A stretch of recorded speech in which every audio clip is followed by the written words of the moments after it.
আজকে নামাজ পড়েছো তো? নামাজ বাদ দিও না বন্ধু, এপারের চেয়ে ওপারের জীবন আরো বেশি সুন্দর। আসসালামু আলাইকুম বন্ধুরা, আজকে আমি আপনাদের দেখাবো কিভাবে আপনারা বিকাশ অ্যাপের মাধ্যমে লঞ্চের টিকিট কাটবেন। তো এর আগের ভিডিওতে আমি দেখিয়েছি কিভাবে আপনারা বাসের টিকিট কাটবেন এবং বিমানের টিকিট কাটবেন, সেই ভিডিওগুলো দেওয়া আছে, আপনারা এই প্লেলিস্টেই পেয়ে যাবেন।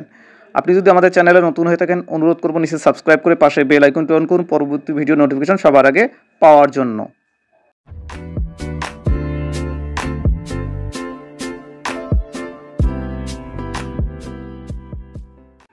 তো আমরা বিকাশ অ্যাপে যাওয়ার পর আপনারা এরকম একটা ইন্টারফেস পাবেন। একটু নিচে স্ক্রল করলে আপনারা এখানে টিকিটস বলে একটা অপশন আছে, এইখানে পাবেন।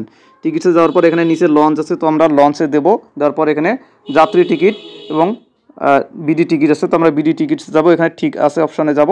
যাওয়ার পর এখানে আপনাদের একটু ওয়েট করতে হবে, কয়েক সেকেন্ড ওয়েট করতে হবে। তো আপনারা এখানে অটোমেটিক দেখতে পাবেন গোয়িং ফ্রম, এখানে আপনারা যেখানে দেখছেন আপনারা বরিশাল টু, এখানে গোয়িং টু ঢাকা যদি দেওয়ার পরে এখানে জার্নি ডেটটা আপনারা সিলেক্ট করতে হবে।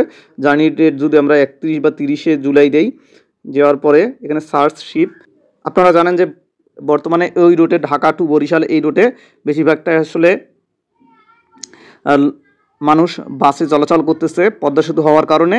যদিও লঞ্চ সার্ভিস চালু আছে, কিন্তু এটা আসলে অতটা মডার্নাইজড না, এই জন্যই মূলত এখন এটা শো করতেছে না।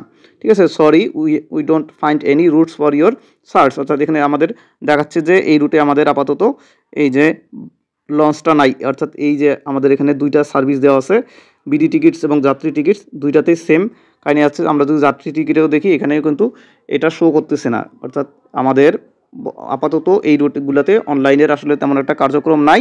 তো হয়তো অদূর ভবিষ্যতে খুব তাড়াতাড়ি এটা অ্যাড হবে, বা ঈদ বা পূজার সময় এটা আসলে অনলাইনে একটু বেশি ফোকাসড হয়। আর যেহেতু পদ্মা সেতু চালু হয়েছে, যার কারণে আসলে এই রুটগুলোতে দক্ষিণ অঞ্চলের রুটগুলোতে লঞ্চের টিকিট আসলে সেভাবে অ্যাভেলেবেল না। ঠিক আছে, তো এখানে ইন্টারনেটের সমস্যার কারণে আসলে এখানে যাত্রী টিকিটস ওটা কিন্তু লোড হচ্ছে। অর্থাৎ এই সার্ভারগুলো কিন্তু এতটা একটু ডাউন হয়েছে। আপনারা জানেন যে ইন্টারনেটের অবস্থা বর্তমানে ভালো না। তো আমি আপনাদের সুবিধার্থেই আপনারা যখন পরবর্তীতে হয়তো ট্রাই করলে পেয়ে যাবেন অ্যাভেলেবেল।